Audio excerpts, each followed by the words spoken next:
Last Thursday witnessed yet another lackluster European Council meeting where EU leaders delivered news that shocked nobody. The highly anticipated EU Mercosur trade agreement would face yet another 30-day postponement. Additionally, officials revealed their inability to reach consensus on utilizing immobilized Russian financial reserves for Ukrainian support, opting instead to raise an additional €90 billion through collective EU borrowing. Today's analysis will examine the reasons behind this breakdown and explore how the EU's increasing reliance on shared debt is creating pathways toward a more unified federal structure. For those passionate about staying well-informed with quality YouTube journalism, please subscribe and activate notifications. Let's begin by establishing the current situation. Simply put, Ukraine faces a critical cash shortage. The Trump administration has terminated all American financial assistance to Ukraine. European contributions have been declining since the middle of 2025. Global financial markets have ceased extending additional credit to Ukraine.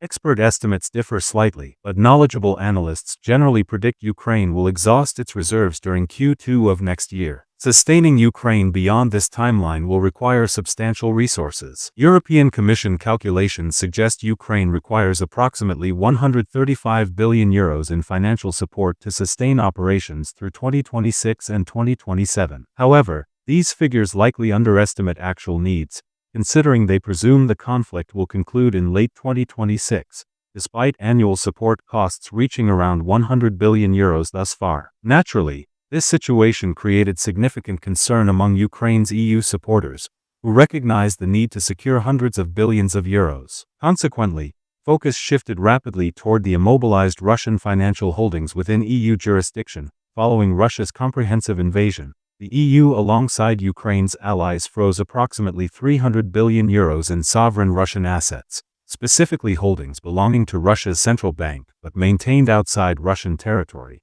preventing their utilization for military financing. From this €300 billion total, roughly €210 billion remains in EU custody, with approximately €185 billion held in Belgium, particularly within a Belgian central securities facility named Euroclear. Since 2024, the EU has been channeling the interest generated from these holdings toward Ukraine's defense efforts. However, Europe hesitated to actually confiscate the principal assets for two primary reasons. First and foremost, such action would violate existing legal frameworks. Euroclear alongside other European custodians maintain legal obligations to preserve those holdings for Russia's central bank. While collecting accumulated interest might occupy a gray legal area, directly transferring the assets to Ukraine would constitute a clear legal violation. The jurisdictional question remains unclear which court could actually hear and enforce such proceedings. Nevertheless, this uncertainty proved sufficient to deter Europeans from asset seizure while alternative funding remained accessible. The second interconnected concern involves European policymakers' worries that confiscating assets would damage Europe's financial system reputation, which prides itself on being rule-governed and reliable. They contended this would result in reduced foreign capital inflows to Europe and diminish the euro's attractiveness as a reserve currency. Reserve currencies are simply currencies that financial institutions prefer holding in their reserves. The US dollar has traditionally dominated as the world's primary reserve currency, but Trump's unconventional economic approaches have weakened its appeal, prompting European policymakers to quietly promote the euro as a viable alternative. Concerns persist that seizing Russian assets would sabotage this initiative since foreign entities would be less inclined to maintain euros or European-based assets if they believed confiscation was possible. When Ukraine's funding crisis became undeniable, renewed pressure emerged to confiscate these immobilized assets. Unfortunately, Belgium immediately objected, expressing concerns about potential Russian legal challenges, noting that Belgium would find repaying €185 billion extremely difficult given its total GDP approximates only €600 billion.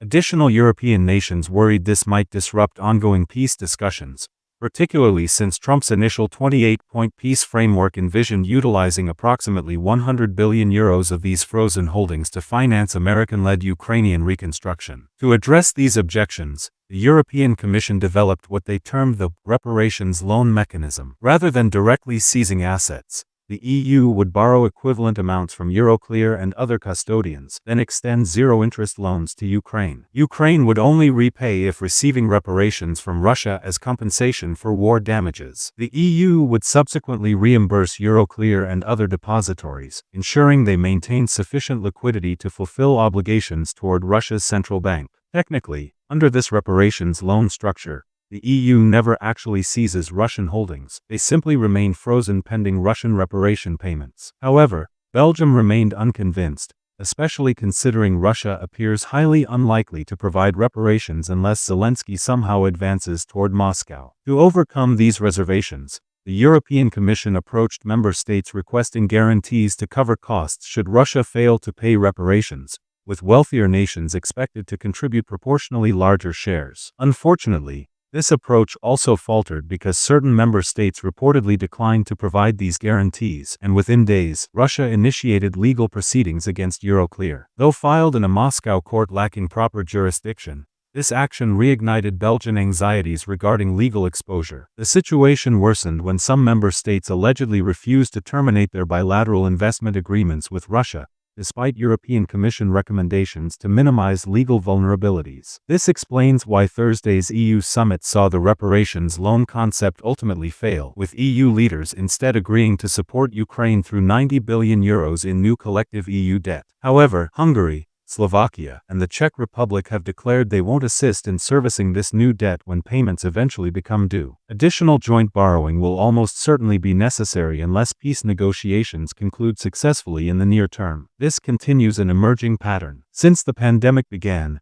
the EU has been issuing substantially more shared debt to manage various continental crises, with the EU's debt obligations rising from essentially zero pre-pandemic to €700 billion currently, before accounting for the new €90 billion Ukrainian support package. Historical precedent suggests this trajectory will ultimately produce a more federalized EU structure. This mirrors how most major federal states like Germany and the United States actually formed. Crises necessitate some central authority to function as a lender of last resort. Subsequently, the debt repayment process promotes deeper political integration because that central authority must acquire taxation powers, and taxpayers naturally demand greater democratic participation. As a TLDR viewer, we recognize you appreciate thorough details. You likely examine multiple reviews before forming conclusions or making significant purchases. You scrutinize nutritional labels on cereal packaging. You even peruse terms and conditions for applications you're considering downloading. When contributing to charitable causes, why should your approach differ? Today's sponsor, GiveWell, offers those comprehensive details as an independent platform for rigorous, transparent research into exceptional giving opportunities. Their recent examination of cash transfer impacts in impoverished African regions includes over 300 footnotes, potentially satisfying even the most fastidious readers. GiveWell has devoted 18 years to researching global health and poverty reduction, channeling funding exclusively toward the highest impact opportunities they've identified. These include interventions like malaria prevention medication. Approximately $7 provides one child with malaria treatment coverage throughout the high transmission season. These treatments can decrease malaria infection rates and, with adequate coverage, save lives statistically. Over 150,000 contributors have already entrusted GiveWell to allocate more than $2.5 billion.